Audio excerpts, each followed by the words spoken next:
Olá, uma boa tarde a todos, espíritos encarnados e desencarnados que estão sintonizados neste momento aqui com o Instituto Kardecista da Bahia.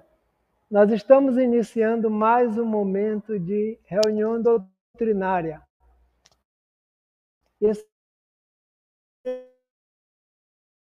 Algumas parábolas com o tema central, a atualidade das parábolas. E na tarde de hoje, o companheiro Oscar Calmon, aqui já conosco, vai nos falar sobre a parábola do credor compassivo. Então, todos estão sintonizados nesse instante.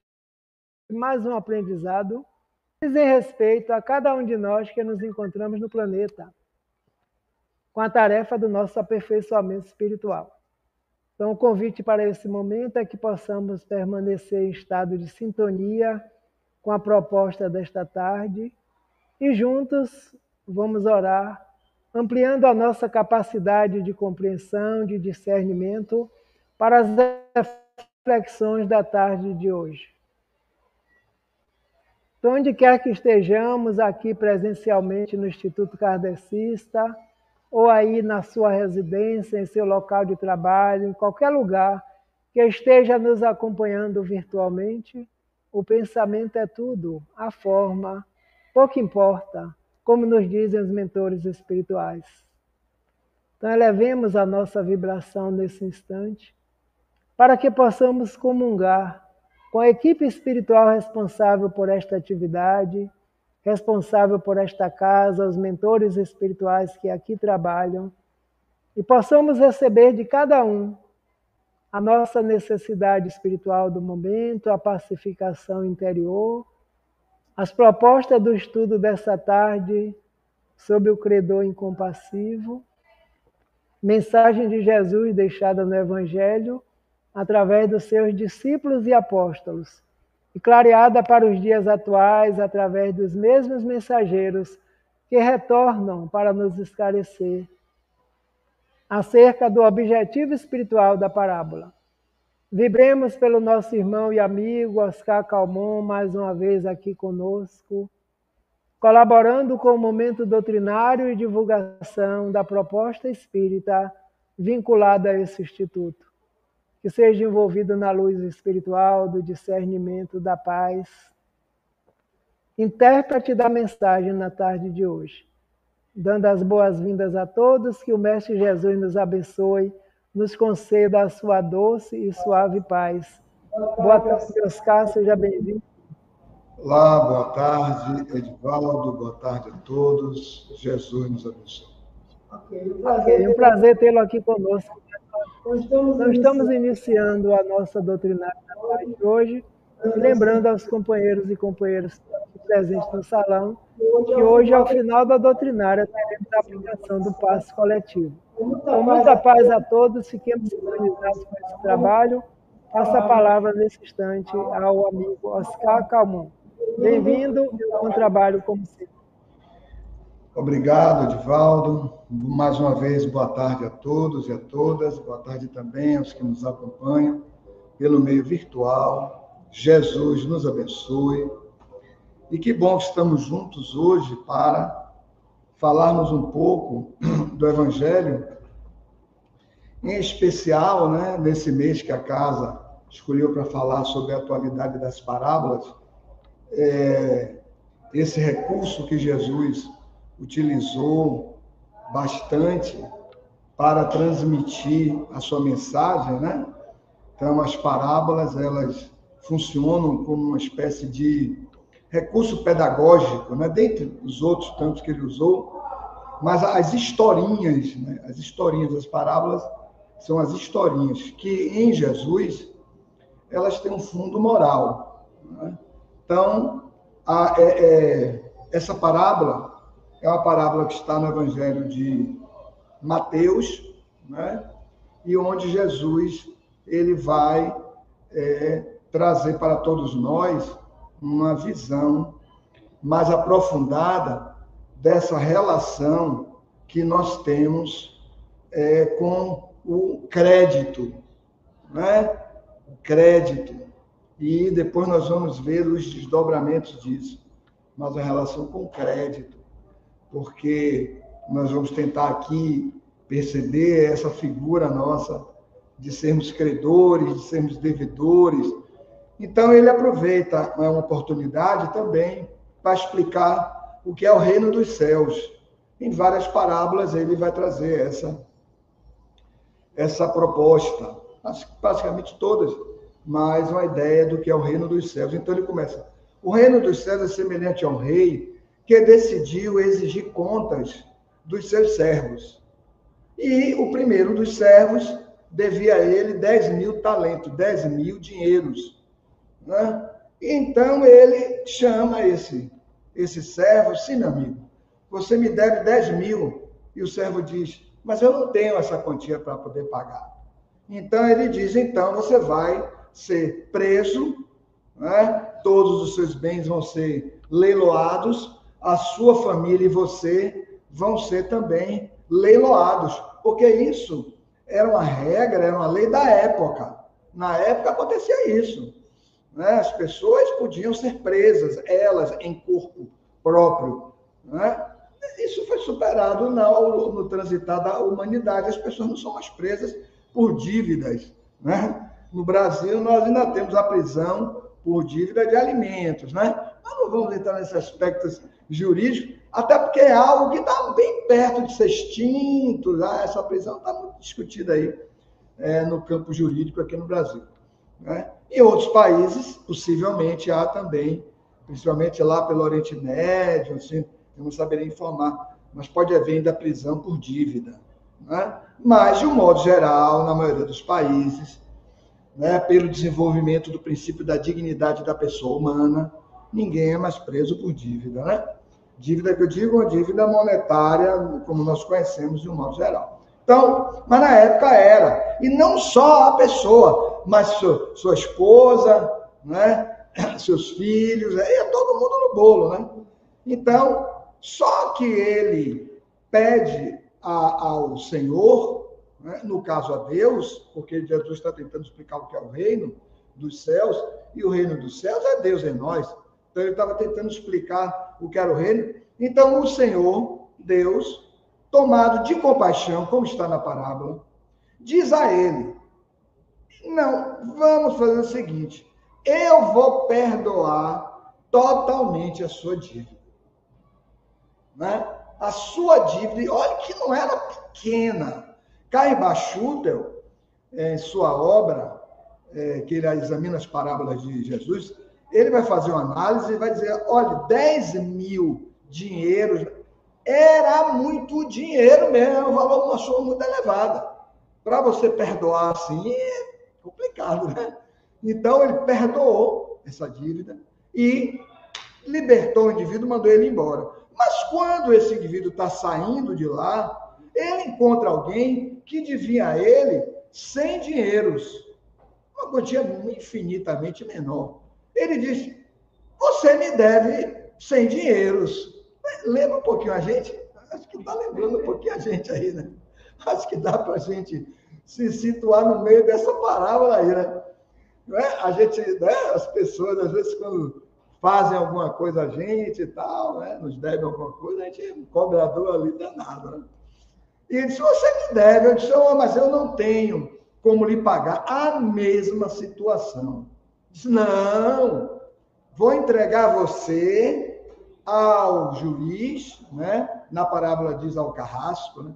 Ao juiz, que vai lhe cobrar imensamente isso, essa quantia que você me deve, você, sua família, aí vai todo mundo. E as pessoas vendo o que estava acontecendo, outras pessoas que estavam no momento em que ele teve o perdão da sua dívida, voltaram-se para o rei e falaram, olha, aquele cidadão que teve o perdão agora de 10 mil dinheiros, está cobrando uma dívida de 100 ali de uma outra pessoa. Aí o rei mandou buscá-lo. Meu amigo, vem cá, meu amigo. Como é que você cobrou agora de alguém se eu acabei de lhe perdoar?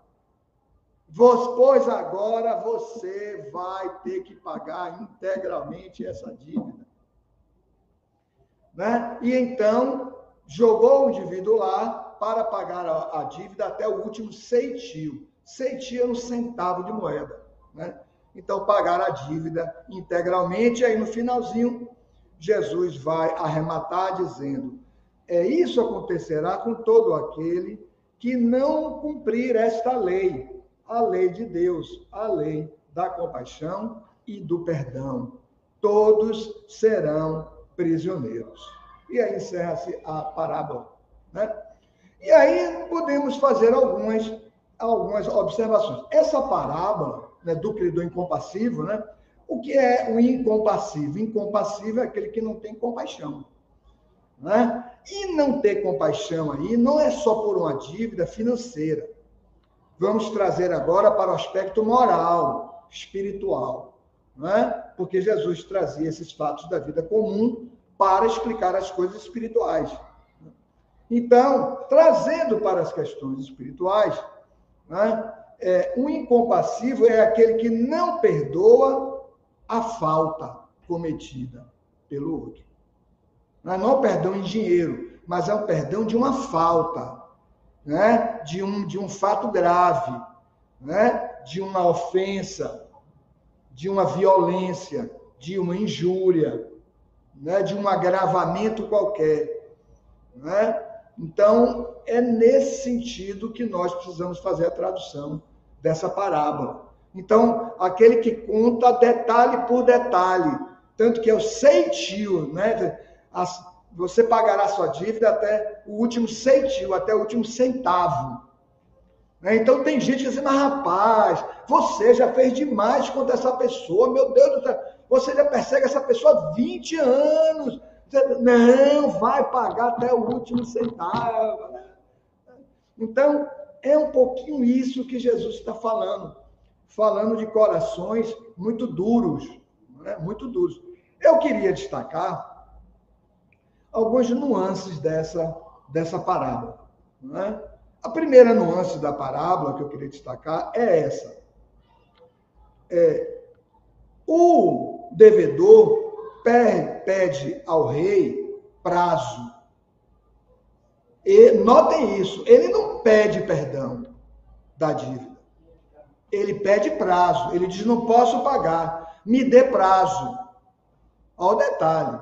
Aí, o que é que o rei faz? Tomado de compaixão, ele diz, eu te perdoo tudo. Olha bem, eu te perdoo tudo. E aí, o que é que acontece? As faltas eram muitas. Não eram poucas faltas. As faltas dele eram muitas. Faltas com a lei, né? Faltas morais. Eram muitas. Mas, tomado de compaixão, ele perdoou todas. Primeiro detalhe, primeira nuance. Eu anotei muitas nuances dessa parábola, mas nós vamos trabalhar 2 ou 3 aqui hoje. Essa é a primeira. Ele pede prazo para pagar e o rei dá o perdão. Isso é muito, olha, isso é muita coisa. Depois em casa, vamos fazer uma reflexão sobre isso, né? Porque isso é muito curioso. Normalmente, nós dizemos assim, com uma compaixãozinha, eu vou lhe dar o prazo. Pague de 10 vezes, mas pague. Mas notem que não foi isso que aconteceu com ele. Meu amigo, você não me deve mais nada. Pode ir embora. Essa é a primeira nuance que eu detectei nessa parábola. Eu já li essa parábola várias vezes, essa parábola. Eu nunca tinha notado isso, mas hoje eu notei isso, lendo a parábola quando eu estava vindo para aqui. Eu disse, vou dar uma lida na parábola para ver alguma coisa, porque parábola, tanto mais você lê, tanto mais você descobre coisa ali, né? Algo que não termina nunca, essas parábolas, né? A profundidade dela. E eu notei isso. Segundo detalhe, por que ele faz isso? Esse segundo detalhe, por que o rei faz isso? Entenderam a questão? Por que ele chamou as contas, as exigências para a prestação de contas, e ele perdoa tudo? E por que ele perdoa tudo? Aí, vejam bem esse detalhe. Até onde eu alcanço, viu? Se alguém que está aqui alcançar mais que isso, vamos conversar. E se alguém aí que está pelo meio virtual alcançar uma profundidade maior disso, vamos conversar. O que me ocorreu é, o Deus fez isso porque ele não tinha a exata consciência da falta. Ele não tinha a exata consciência da falta. E como é que a gente descobre isso? Com a leitura do resto da parábola, que nós vamos ver como é que a gente descobre isso lá na frente. Tanto que ele, tomado de compaixão, ele perdoa a dívida toda. Né? Então, eu queria destacar esses 2 pontos para a gente refletir sobre isso em relação às pessoas que fazem coisas contra a gente. Elas têm a exata consciência do que estão fazendo? Essa é uma questão, né? Porque essa parábola ela é rica em muitos aspectos. Elas têm a exata consciência, né? Esse é o ponto. Daí surge a ideia do credor. Né? Quem é o credor? E aí eu vinha no carro pensando assim, depois de ler a parábola, de refletir sobre ela, eu fiquei pensando assim, existe credor? Não pode haver credor entre nós, aqueles que fomos criados, né? Não podemos ser nunca credores. Né? Não há credor, nós não somos credores de alguém. Porque nós sempre somos violadores da lei em algum ponto. Então, somos devedores. Né? Somos devedores. Aqueles que alcançaram a perfeição, esses já estão em perfeito cumprimento com a lei. Né? Já estão em perfeito cumprimento com a lei. Mas nós que ainda estamos tateando evolutivamente, nós precisamos ainda entender a lei para realizarmos processos de ajuste nela. Né? Então, o credor, ele é uma figura que em nós, na verdade, não existe. Nós, todas as vezes que nos arvoramos a sermos credores de alguém, nos tornamos o quê? Prisioneiros. É isso um pouquinho que a parábola está querendo dizer. Eu não sei se vocês alcançaram isso. Vocês alcançaram isso ou eu estou... Né? Porque se você olha bem, ele vai dizer, por que você fez isso com ele depois de ter efetivamente visto o que eu fiz com você? Né? Então, quando a gente não vê o que Deus faz, sendo, tendo compaixão e exercitando sempre o perdão, e aí nós vamos analisar isso também um pouquinho na frente, nós terminamos incorporando na nossa vida, no nosso procedimento, nas nossas ideias, nos nossos esquemas mentais, né? Porque nós atuamos mediante esquemas mentais. Vamos construindo esquemas para nos movimentarmos na vida. Para isso, para aquilo. Agora mesmo, vocês vieram para aqui. Mas vocês vieram por força de um esquema mental. Acordaram de manhã, isso aqui. Quando isso é uma coisa habitual, olha, eu terei que ir para o IKB, sábado, você já sabe, tem esse compromisso, às 15 horas. Então, já é parte do seu esquema mental. Né? Você já tem isso como uma via comum, natural, e que a sua movimentação entre tempo, atenção e energia investida, né, já está equacionado para vir. É um esquema. Né? É um esquema. Quando a gente projeta férias, viajar, a gente cria todas aquelas coisas que vai fazer, como vai, o veículo que você vai ter que se deslocar, quem vai encontrar lá, né? Se é um lugar que tenha praia, que vai... São esquemas mentais, aquilo já começa a assomar na sua mente e você já vai mentalmente vivendo aquilo, montando aquela estrutura. Então, todo credor é, no fundo, um prisioneiro. É um pouquinho isso que a gente está querendo trazer e que a parábola está trazendo para a gente. Né? Eu estou ajudando ou atrapalhando? Né? Porque, assim, se você tomar de uma outra passagem de Jesus, salvo engano no Sermão da Montanha, ele vai dizer assim, com a mesma medida com que medirdes, serás medido. Entendeu? Com a mesma, quer dizer, tudo que eu cobro é tudo que eu exijo também. Então, eu sou um prisioneiro dessa medida. Mas se eu liberto, eu sou livre.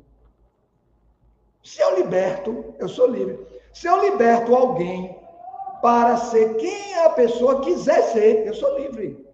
Mas se eu digo, você não pode ser assim, você tem que ser assim, assim, assim, os filhos, nada, os filhos sofrem demais.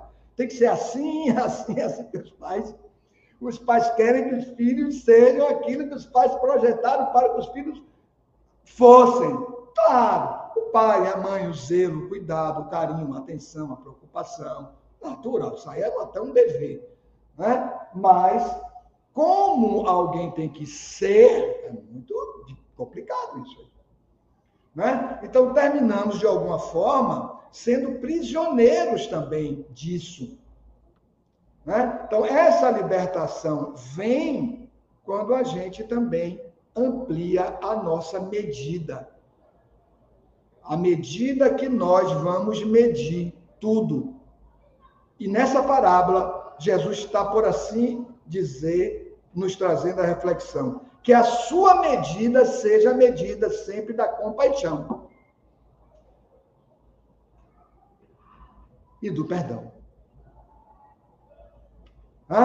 E do perdão. Então, primeiro tenha o exemplo da compaixão, o exemplo do perdão, para desenvolver essa consciência sobre a compaixão e o perdão. Está livre, meu amigo, pode ir. E aí vai surgir a pergunta. Qual é a pergunta que vai surgir? Ele não é o Senhor da compaixão e do perdão? Deus é o Senhor da compaixão e do perdão. Mas por que quando trouxeram esse servo de volta, ele não teve compaixão e perdão? O Senhor é o mesmo, o servo é o mesmo. Eu vinha no carro agora de pena ainda. Ele é o Senhor da compaixão e do perdão. Mas por que trouxeram? Ele não cometeu uma falta? Ele cometeu uma falta. Mas qual é a diferença? A diferença é que no primeiro situação, ele não tinha consciência. Obteve a compaixão e o perdão. Na segunda, ele não obteve o perdão, mas obteve a compaixão.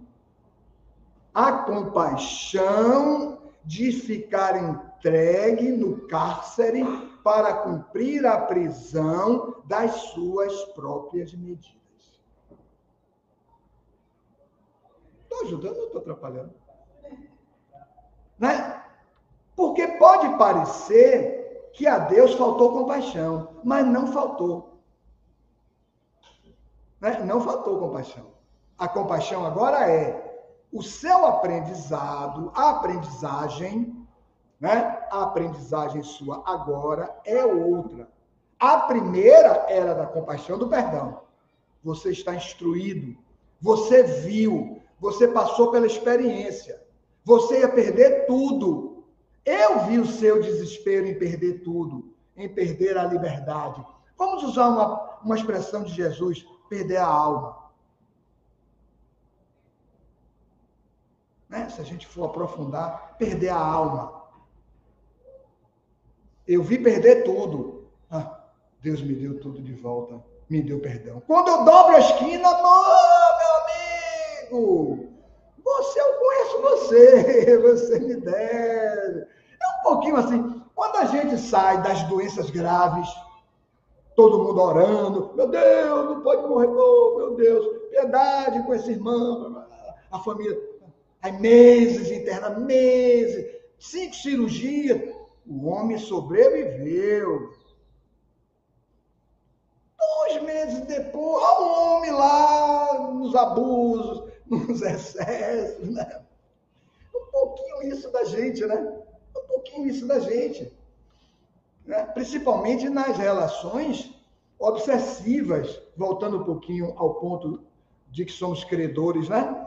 Todas as vezes que nós nos intitulamos credores, nós abrimos um campo profundo para estabelecermos as cobranças daqueles que achamos que são devedores. Isso lembra o quê? Obsessão. O que é a obsessão? É uma relação, porque a obsessão não é um acidente. A obsessão não é vir passando e aconteceu a obsessão. A obsessão é uma relação entre 2 mentes, entre 2 espíritos. Então, eu vou cobrar daquela pessoa, do meio que for. Pode ser um encarnado, porque existe a obsessão de encarnado para encarnado. Ou obsessão de encarnado para desencarnado, e de desencarnado para encarnado, e entre desencarnados. Né? Quantas vezes alguém não desencarna e eu fico cobrando daqui? De encarnado para desencarnado, e não é fácil essa daí. Para desfazer essa obsessão, que nós chamamos esse desfazimento, né? Nós chamamos de desobsessão. Né? Essa desobsessão, que é um processo de desconstrução do vínculo, não é? Magnético, do vínculo mental e magnético entre aquelas pessoas, passa pela evangelização do indivíduo. Vai passar, tem que passar pela evangelização do indivíduo, para ele, então, fazer o processo de ruptura desse vínculo. Então, essa qualidade, ou esse entendimento, ou esse pensamento de que se é credor, normalmente vai nos levar aos processos de auto-obsessão. Né? Vejam os vínculos desfeitos, por exemplo, como casamentos. As pessoas que não aceitaram a ruptura, normalmente maldizem o outro. Não estou dizendo que é certo ou que é errado, não estou discutindo isso. Mas estou discutindo que se alguém deixou o vínculo, deixou porque se achava livre no seu entendimento de não experienciar mais aquilo. Mas muitas vezes, nós que não aceitamos a ruptura, ficamos na condição de cobradores. Né? Pode até não haver um contato visual, pode até não ter mais uma ligação, não, mas mentalmente o seu pensamento chega lá. E isso pode durar 50 anos. 50 anos, aquela vibração que lhe envolve de alguém que nunca aceitou aquilo, aquele fato, aquela situação, que nunca libertou aquela outra pessoa. Estabelecendo sempre um processo de cobrança e de exigência. Olha aí, vínculos que às vezes transitam entre as encarnações. Pode passar de uma encarnação para outra. Em espírito, ambos desencarnam, e esses vínculos mentais prosseguem. Não são assim os vínculos do amor também? São. Né? Os vínculos do desamor também se projetam por um tempo em que cada um entender de estar monopolizando o seu próprio pensamento naquela direção. Então, essa ideia do credor é uma ideia que Jesus vai, de alguma forma, nessa parábola, romper ou fazer uma proposta que a gente entre na ruptura com esse vínculo. Não é? Que a gente ultrapasse essa ideia de que somos credores de alguém. Mas aí entra um outro ponto, que não é só a posição do credor, há também a posição do devedor. Porque as obsessões, principalmente as obsessões cuja causa é a vingança, ela só existe porque é uma relação crédito-débito. Tem o credor, mas tem a pessoa que se julga devedora do outro e se submete. Isso é um ponto importante. Se submete ao vínculo. Para ser o quê? Punido. É a consciência de culpa, né? A culpa forma uma base interna, profunda, e de difícil remoção. A culpa é de difícil remoção. Né? Você não se achar merecedor do melhor, do bem, da paz, do belo, do ético, do correto, da felicidade. Ele, nessa parábola, ele dissolve isso. Para dizer que todos nós temos uma relação direta com Deus. Tá? Através da lei. E por isso que nós vamos encontrar em várias obras espíritas a seguinte referência. Somos devedores da lei. Não somos devedores de uma pessoa ou de outra pessoa, mas somos devedores da lei. No próprio Evangelho segundo o Espiritismo, quando trabalha a ingratidão,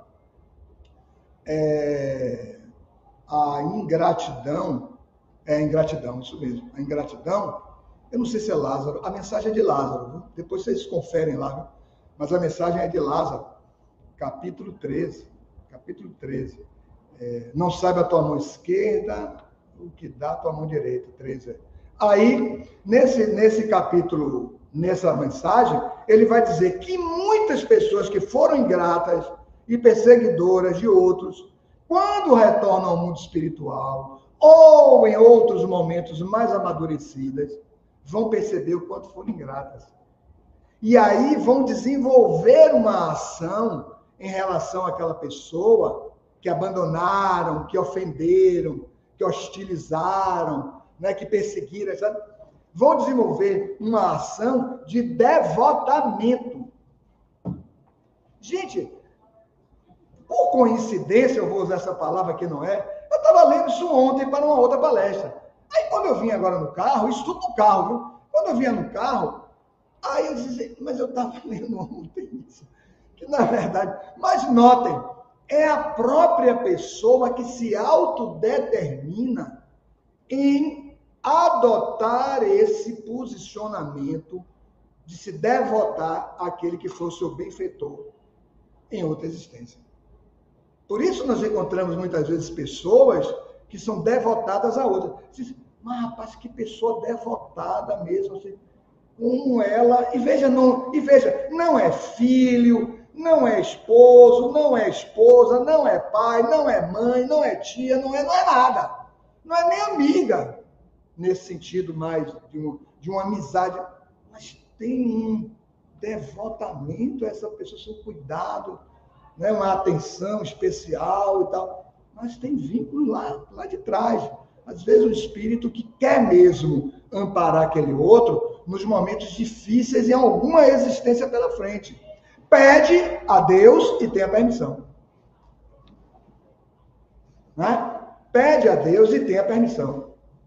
É como se estivesse pagando uma dívida. Né? Mas para aquele espírito é muito mais do que isso. É muito mais do que isso. É a alegria de poder atuar restabelecendo a sua dignidade própria. Só quando a gente podia refletir mais sobre isso, né? Não é da lei, a lei... Não! A lei é de amor. E à medida que a gente entende o amor, é à medida que a gente compreende o processo da nossa dignificação pessoal e também da dignificação do outro. Essa parábola quer dizer tudo isso. Eu, pelo menos, estou vendo tudo isso nela aí. Né? Então, é algo muito maior, porque às vezes a gente para, amigos e amigas, e todos que nos acompanham pelo meio virtual, assim, às vezes a gente para e fica a lei, é a lei, é a lei, é a lei. Sim, mas peraí, calma um pouquinho. Né? É a lei, mas calma um pouquinho, vamos ver o que é a lei. Né? A lei é um traço de ligação entre a criação e Deus. Dentro da criação, estamos nós. Né? É a lei. À medida que a gente entende esse traço, esse ponto de ligação, nós vamos entrando mais nele e se apropriando mais da lei, porque é como se a gente estivesse se apropriando, entendendo e compreendendo, se envolvendo, que Jesus chama amar, né? Ama a Deus, envolvendo-se mais e entregando-se mais à vontade dele. Isso é uma sutileza desse processo. É uma atenção dentro disso. Então, na verdade, existe uma trajetória a percorrer nessa relação crédito-débito, que ela não vai existir entre nós e o outro, e aí estabelecemos libertação própria e libertação do outro, mas percorremos essa trajetória com o amor, que é sempre o quê? Integrativo. Amar é integrar, amar é unir. Né? Amar é vincular-se sem aprisionar, mas libertando. Olha o processo como ele se dá. Ele se dá assim. Para que, agora vamos ver a compaixão até o último ceitil. Quando nós, dentro das experiências impostas pela vida, já que não aceitamos de logo a compaixão e o perdão, não entendemos, não compreendemos, mas a vida agora vai ter que dizer, você vai ter que passar por todos os reparos de cada situação. Olha, ainda tem uma pessoa que eu realmente gostaria de fazer algo por ela, por isso, por aquilo que aconteceu. Eu enganei em outra vida, eu levei um equívoco, eu abusei, até esse último ceitil, né? E nós teremos que fazer. Mas cada vez que fizermos, sem nos tornarmos credores nem devedores, mas nos tornarmos agentes dessa lei de amor, notem bem, nós ingressamos um pouquinho mais no reino. É um negócio assim meio que não dá para a gente ser matemático, rigorosamente exato, mas isso vai levar você ao quê? A uma felicidade íntima, que Jesus chama de estado de ventura. Ventura espiritual, ele chama bem-aventurado. É uma ventura espiritual. Mas, para concluirmos, não podemos fazer isso distantes de Deus. Olha bem, não podemos fazer isso distante de Deus. Daí, Jesus recomenda a vigilância nesse processo e a oração. A vigilância, quer dizer, a atenção. Peraí. Eu não posso achar que eu sou credor dessa pessoa, porque ela fez tudo isso comigo.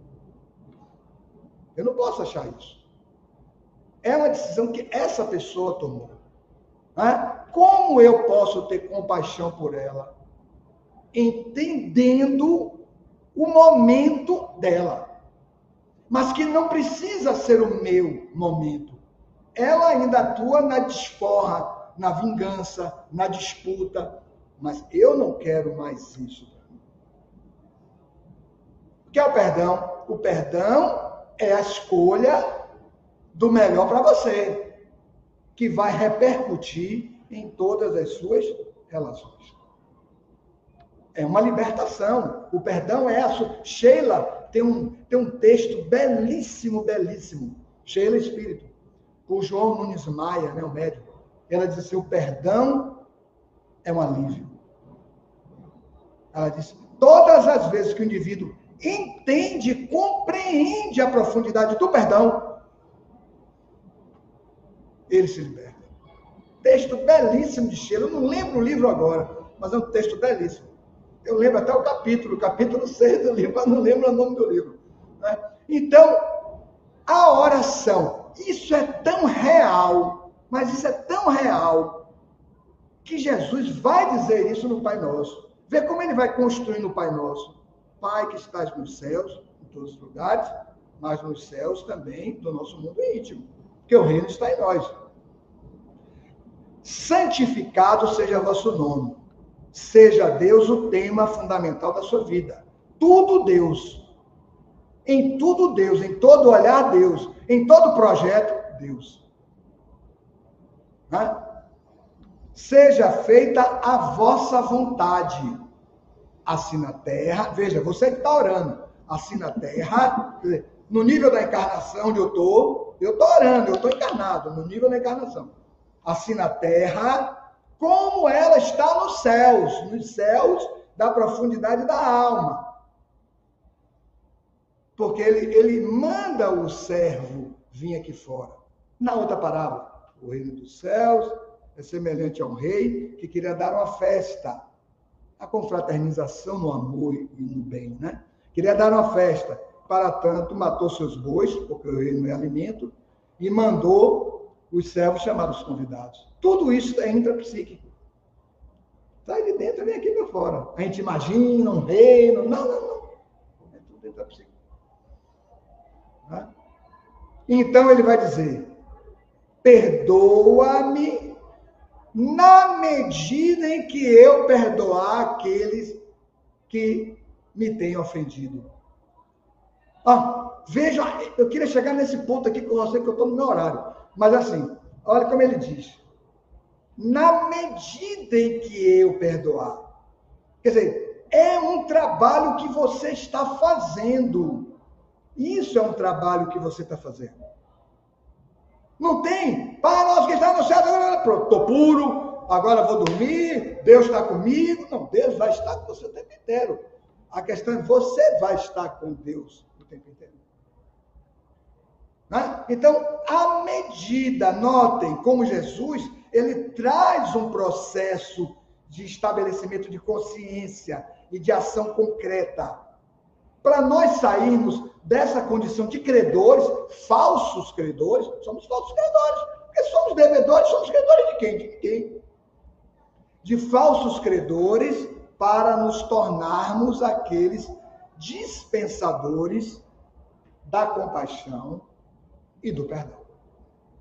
Isso o Espiritismo vai tratar como autoconhecimento, que está lá no Pai Nosso. Lá no Pai Nosso, que na questão 660, acho que é 660, né? É 660. 660 do Livro dos Espíritos, quando se estuda lei de adoração, depois vocês confirmam se é 660 mesmo, 660, 660 ou 661, é 660. Quando se estuda a lei de adoração, Jesus vai dizer isso. Na lei de adoração, no ato da oração, existe uma atitude de reflexão, de autoexame, uma atitude de reflexão, de autoexame. Como se ele dissesse assim: mas se no ato de oração vocês não se autoexaminam, depois olhem lá, 660. Ele vai dizer isso. Se você não se examina, que oração é essa? Você só quer perdão. Mas notem que Jesus vai dizer: na medida em que eu perdoar os meus ofensores. Tá? Amigos, eu queria deixar essas reflexões para hoje. Não sei se temos algumas questões. No virtual não temos perguntas. Tem apenas reflexões, que eu costumo dizer que o Evangelho sempre nos leva a reflexões, né? Aquelas mesmo que sejam imediatas, as mais profundas que virão com o tempo, porque a cada lição a gente começa a perceber, como você trouxe aí, várias reflexões diferenciadas do mesmo tema. Do mesmo tema, E a prisão, né? E a prisão, que eu examinando essa palavra hoje de novo, é a prisão que tudo isso estabelece. E então entregou aos carrascos, e você vai ficar na prisão até que pague o último centil. Mas note, não é uma falta de compaixão, é uma outra pedagogia que vai levar você ao crescimento de qualquer jeito. Porque você só vai se tornar uno com o Pai quando você percorrer toda a etapa evolutiva na lei. E a lei é de amor. E o amor leva à compaixão, que leva ao perdão. E o ensinamento, vai sendo proporcional ao nível de entendimento de cada espírito. Que está na parábola. Olha, tudo bem, você quer prazo? Eu não vou lhe dar prazo. Eu vou lhe perdoar. Oh, meu Deus do céu, perdoa. Aí o cara abusou. Nós fazemos muito isso, né? A gente faz muito isso, né? Melhor, as coisas ficam tudo resolvidas, aí abuso de novo. Aí vem a oportunidade, teve a oportunidade, aí vem a vivência para que a gente aprenda. Sim, sim. Agora está, você falou aí do perdão e da compaixão. A gente tem que ter compaixão para perdoar e ter compaixão. Eu estou perguntando isso e eu fiz a anotação daqui porque eu estou preparando um trabalho sobre perdão. Na verdade, eu participo de um trabalho e a gente fazia bem-aventurança e virtude. Sim. E a bem-aventurança do perdão, que eu trabalhei nesse mês passado, vai, Sim. isso que eu fiz. Sim, sim. Mas a anotação eu vou fazer. Certo. Certo? É isso. É isso. Pois é, a gente tem que ter compaixão para o perdão. Tanto que na parábola ele diz, e o rei, tomado de compaixão, quer dizer, sensibilizado com a dor do outro, né? Porque esse grau de sensibilização vai no que Dina falou aqui, né? Esse grau de sensibilização, ele vai sendo construído. Quando a gente fica na prisão, dói. Dói porque é isso, aquilo, limitações e... Não, isso dói, isso dói. Eu não posso fazer mais isso com as pessoas. Olha como eu estou agora. Prisioneiro das minhas próprias durezas. Qual é o duro de coração que é feliz? Nenhum. Não existe um duro de coração feliz. Não tem como, ele não tem vínculos, ele não tem relações, ele não estabelece paz íntima. Eu me lembrei agora quando ele Paulo Estevam passagem de Salmo. Sim. Quando ele chega na estrada da marcha, que ele recebe Jesus, aquele, não perdão, né, mas Jesus dá ele a oportunidade de ser inimigo, e de se reencontrar com o que ele tinha dentro dele e não sabia. Na verdade, sabia, só não deixava ele expressar, né? É uma lição de compaixão e de benevolência muito grande. Muito grande, exatamente. E é esse o processo nosso, né? Esse é o processo nosso. Porque a compaixão, se eu concluir aqui, por favor, a compaixão do rei leva a essa questão também, né? Não somente liberar, mas a compaixão é tão digna que sabe com que aquele indivíduo pode se melhorar. Isso. Se for com a prisão, se for com a tortura, em cada momento a pedagogia vai se modificando, não é verdade? No primeiro momento, ele teve a compaixão plena. Oh, é muita coisa. É por isso que no início do nosso trabalho, não sei se você lembra, eu digo, gente, isso é muita coisa. Porque não há mais. Ele não tinha consciência. Mas, meu amigo, agora você tem. Porque você ia perder a vida, a liberdade, sua família, e eu lhe restituí tudo. Você é livre. Aí o cara não larga. Aí na segunda, por isso que eu trouxe a pergunta que eu vinha no carro fazendo. E por quê? Pastor, cuidado. E por quê? Né? Eu vinha no carro fazendo. E por que ele, no segundo momento da falta, não teve o perdão? Ele só queria ser beneficiado, né? Também ele não, deixa eu falar, se você. Quando o rei perdoou, quando ele encontrou o outro, sim, ele não perdoou. Não perdoou. Ele não pediu perdão. Para que se não de não. Não, o outro pede, eu deixo que eu quero, eu me dê a oportunidade que eu lhe pago. Não! Não teve.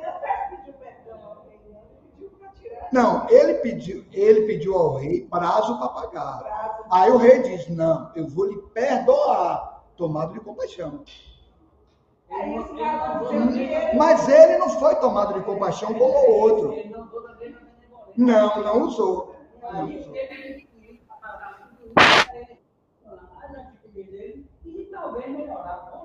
Não, mas vai melhorar. Vai pelo seguinte. Não, ele melhora, porque todos nós... Controle meu tempo aí, que eu falo muito. Para ele. Porque, na verdade, ele não teve ação de compaixão, porque a compaixão não vem de uma hora para outra. Pois é. Usou quem tinha. Ele vai usar depois, com o tempo. A prisão vai ajudar ele a ter compaixão. Isso. É o que hoje nós sintetizamos, a dor ou o amor. Né? A dor e o amor. Mas vamos ouvir, Cleide, uma pergunta. Um pouco mais alto, Cleide, por favor. Falar mais alto para eu captar aqui. A questão que você falou Sim. muito séria, uma situação muito séria, o encarnado e o desencarnado. Sim. Nós tivemos de situações de desencarnado no ano de 1800. Isso. A comunicação através do primo meu. Eu estava na cidadania, falando francês, sim, e ele tinha mandado de Jorge Maria. Há quanto tempo ele falou? Isso. De 1800. Isso. Quer dizer, a questão do auto-perdão. A importância que entra a questão Sim. do auto-perdão. Isso. Porque a gente é categorizado, né? Isso. A maioria na igreja católica. Sim. Então, até hoje, você vê nas missas, você vê a Aparecida, Isso. As credenciais. Minha culpa, minha máxima culpa. Aí bota a mão no peito. E fica ali repetindo aquelas palavras. Fica introjetado. Não é? A questão do método. Se você isso danado, quando você escutava, você continua a mesma coisa. Isso. Né? Isso. E a gente está tendo esclarecimento através da vida espírita, que nos esclarece, nos ajuda a pensar e a raciocinar a importância do bem. Isso. Do auto-perdoar. Isso. Não é? Isso. A partir do momento que eu me perdoo, isso. Não é? Eu reconheço, eu olho para mim e vejo que eu me equivoquei, não é? Isso. Que eu preciso reparar isso dentro de Exatamente. mim e para o mundo. Perfeito. Aí sim. Só existe o perdão se for assim, né? É por isso que eu abri um parênteses para falar dos devedores, que estabelecem consciência de culpa. Por isso que eu abri um parênteses para falar. Porque as relações obsessivas, elas são relações crédito-débito, né? Nas obsessões marcadas pela vingança. Os espíritos se conheciam. Né? Porque existem outras causas de obsessão. Por vícios, né? A prática do mal pelo mal. Os espíritos não precisam nem se conhecer de outras vidas, nada. São atraídos por sintonia, tá? São outras questões. Né? Obsessões por simpatia, por vínculos de parentesco. Ele não quer fazer o mal, mas ele faz o mal porque ele está em desequilíbrio. São outras causas de obsessão. Mas eu estou falando daquela causa central da obsessão, que é a obsessão por vingança. Né? Os espíritos se conhecem e querem. Né? E tem esse... Ok, Oscar. Isso. Então, nós agradecemos mais uma vez pela colaboração com o nosso momento doutrinário. Então, vale a pena reler quantas vezes forem necessárias, né? Principalmente as parábolas. Que o tempo chegou da compreensão. E o mestre sabia disso muito bem, né? Naquele instante, tudo tomados por simbologia, chegaria um momento em que seria esclarecido para todos nós. Então, estamos concluindo aqui o nosso momento doutrinário, agradecendo ao Oscar Calmon pelo trabalho da tarde de hoje. Muita paz, Oscar, e até um próximo encontro.